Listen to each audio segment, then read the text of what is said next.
Hey everyone, welcome to the channel. If you like these videos and want more, be sure to subscribe.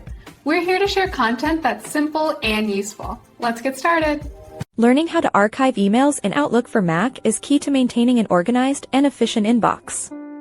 Archiving helps declutter your main mailbox, which can significantly improve Outlook's speed and overall performance. When you archive an email, it's moved from your active folders, like the inbox, into a dedicated archive folder. This folder is typically stored on your email server, keeping your emails accessible across devices. To archive an email, simply select one or multiple messages. Look for the Archive button prominently displayed in the ribbon at the top of your Outlook window. Clicking this button immediately moves the selected emails to your designated archive folder. You'll find this folder listed within your account's folder structure in the left-hand pane.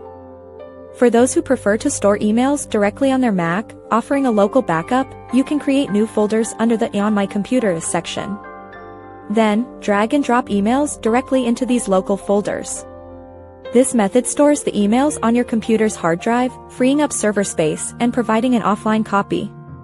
It's a great option for historical data or when server storage is limited. Understanding the difference is important. The Archive button uses server-side archiving, while On My Computer creates local archives. Select the approach that best fits your storage strategy and access requirements on your Mac to manage your email volume effectively. Thanks for watching. Please like and subscribe.